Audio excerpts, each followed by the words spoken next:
guionista, pero quiero centrarme en ti también, porque quiero decir, las últimas obras, como decía, desde que empezaste con DC, yo había notado un cambio y una evolución muy bestia en tuya y muy buena, pero en esta obra en particular creo que juraría que es tu mejor trabajo, y al menos para mí me parece flipante. Entonces quiero también preguntarte por el tema de la implicación que has tenido. O sea, porque quiero decir, me imagino que no habrá sido el típico tema de recibir un guión tal cual y hacerlo, sino el hecho de haberlo creado desde el principio con James, los dos juntos, te convierte en coautor.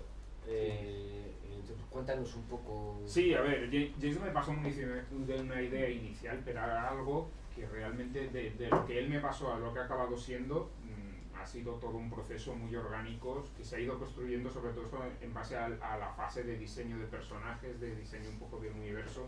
Él me pasó una biblia del proyecto, pero básicamente una biblia muy a nivel de conceptual, de qué es lo que quiero contar, sobre todo a nivel filosófico, no a nivel de trama y de argumento y de elementos. Sí que sabíamos, había unos elementos que queríamos jugar, pues eso, el cyberpunk, el rollo cronenbergiano de la nueva carne y demás, todas esas cosas. Había ahí un rollo de fascinación por la cultura de los 90, que además yo me pude identificar muy fácilmente con ello porque claro, es que la adolescencia la infancia de James y que la fascinación que él siente por la década de final de siglo, ¿no? Son mis 20, ¿no? Entonces, claro, desde generaciones diferentes hemos conectado con unas mismas inquietudes temáticas y temáticas y filosóficas, ¿no? Como he dicho antes, sí. Entonces enseguida conecté y la hice propia y empecé a aportar ideas y empezamos un poco a construir juntos, no tanto a nivel argumental, sino en la medida en que muchas veces funciona esto, que sabes cómo va, que tú diseñas un personaje y lo dibujas de una determinada manera y eso ya condiciona la manera en que luego lo va a escribir James y es un toma y daca, es algo orgánico que al final es eso, sobre la marcha surgieron muchos personajes en función a todo el proceso de diseño que había habido. El mismo personaje central de Fear fue el último que surgió, que salió, y salió un poco en función de todo el proceso que habíamos hecho de diseño de los monstruos, de feedback, de compartir cosas, ¿no? Tenía por aquí apuntado además, hablando del diseño de personajes, hay una cosa que me sorprende mucho, que es, quiero decir, hay mucha gente muy normal en el cómic, pero se les reconoce fenomenal. O sea, has llegado a un grado de iconicidad, en plan de que diferencias muy bien unos de otros, ¿no? Yo creo que como que hay mucho trabajo ahí de diseño de personajes. Bueno, supongo que es porque también una de las cosas que como lector siempre me ha dado mucha manía es encontrarte la misma fisionomía que simplemente cambia de color de pelo, uno lleva patillas, otro no lleva. Entonces siempre intento trabajar la fisionomía de los personajes para que tengan sus características propias, que no simplemente se basen en un cambio de peinado, ¿no? Pues son manías mías de dibujante y ya está. Pues es que es muy bueno, o sea, realmente creo que eso es un punto, no sé si los que habéis leído la obra y tal, como que los personajes como que... Sí, a ver, ya desde un principio eran personajes que también James sabe trabajar muy bien a nivel de psicología de los personajes. Siempre sus personajes están basados en amigos, son personas que conoce, que las mezcla y demás, entonces consigue que sean muy humanos. Entonces cuando eso te viene a ti en la descripción del personaje, te resulta mucho más fácil desarrollar un aspecto gráfico acorde a esa personalidad.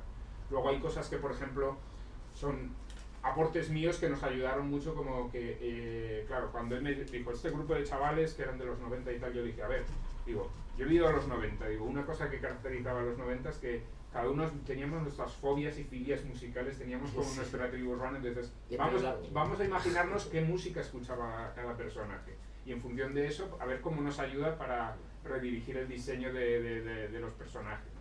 Eso es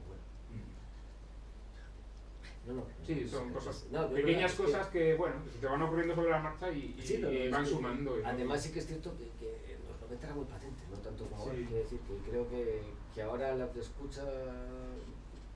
La gente a lo mejor no se ciñe tanto al tema musical. Sí, pero en los 90 o eras punk o eras grunge o eras mod, o sea, era como muy...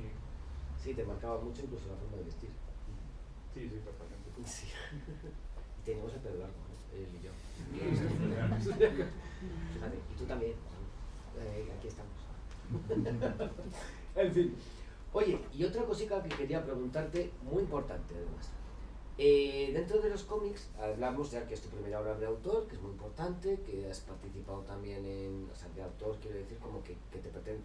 Al final cuando hablamos de autor, cuando haces cualquier serie de Marvel o de DC también es el autor, pero estamos hablando de dinero, o sea, de más que nada el propietario del de copyright. Eso es, o sea, que es sí, porque es la diferencia, o sea, que sí que es propietario del copyright.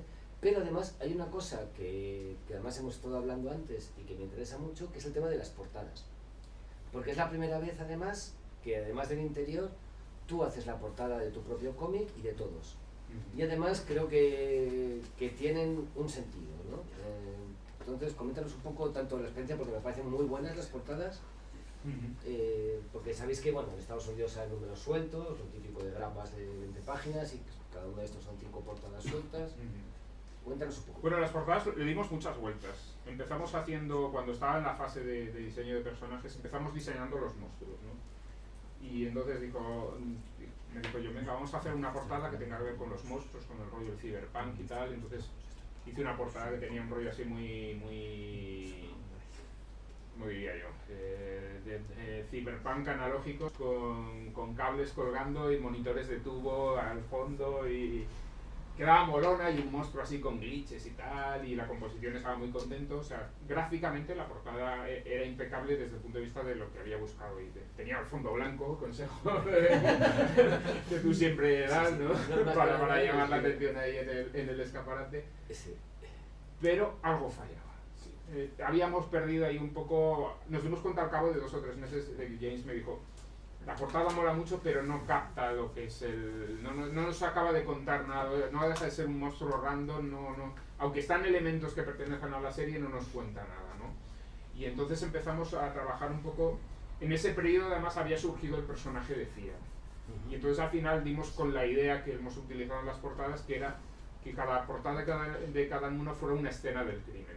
Sabíamos que Fear iba cometiendo asesinatos a lo largo de la serie, y que cuando ya aparece en la serie ya lleva, digamos, una trayectoria atrás como asesina y ha matado a bastante gente, cosa que lo sabes pero no lo has visto. Entonces dijimos, vamos a representar esos asesinatos que no se ven en el cómic pero que están implícitos en la historia. La idea cojonuda. Entonces era un rollo de hacer pues eso, como algo que en cierto modo te extiende la historia del interior del cómic, y además nos permitía hacer un rollo de portada pintada con un rollo muy pulp de portada, pues eso, de clásica publicación pulp, de escenas del crimen, donde está la asesina aún dentro en la escena del crimen, con los cadáveres como regodeándose en la situación que acaba de crear, ¿no? Entonces, esa fue la idea para las portadas del primer arco, ¿no? Y luego, bueno, has hecho ya 3 arcos llevas y estás empezando el cuarto. Estoy empezando el cuarto ahora. En el segundo también tiene su historia, las portadas, que es el que acaba de salir ahora en España, de aquí, que era el tema de la...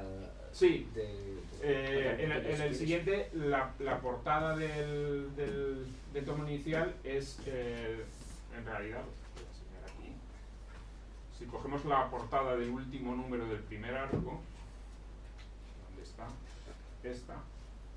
Vemos al asesino en un televisor y la mano del cadáver apareciendo por aquí. Y entonces esta portada es el punto, es el reverso de cuando ya ha llegado la gente del FBI que hemos conocido en el primer arco a la escena del crimen, y vemos ahí en el ventano que aún está el personaje de Fear observando la escena, ¿no? Y entonces quisimos contar una historia con las portadas del segundo arco, en la cual digamos que ella siempre llega un paso por detrás de la asesina, y en realidad da la sensación de que la asesina, o sea, de que la gente del FBI está intentando capturar a la asesina, pero en realidad lo que la está trayendo es una trampa, ¿no? Entonces te va contando una historia en la que al final la gente se ve rodeada y abducida por Landernet en la última portada, ¿no? Entonces era como contar una historia paralela, también un poco en la línea de contar cosas que están implícitas en la historia pero no aparecen dentro del cómic como tales, ¿no? Eso es muy bueno, me parece. ¿Y en el tercer arco? Y en el tercer arco ya, como andábamos un poco perdidos y no sabíamos qué hacer en las portadas, decidimos ya ir número a número. Y entonces, como el tercer arco se basa un poco en contar el origen de Fear, son portadas que están basadas en ellas y están contando momentos del pasado de ella, ¿no? Entonces tampoco quiero hablar mucho porque estaríamos spoileando, porque la visión de Norma aún tardará un tiempo en sacar el tomo 3, pero ya ahí fuimos portada a portada un poco trabajando de una manera diferente, porque también necesitamos eso, que en cada arco no repetirnos con las portadas y que aporten algo distinto. Hablando de tomos, llevas ya publicados 16 números. ¿Y hasta cuándo?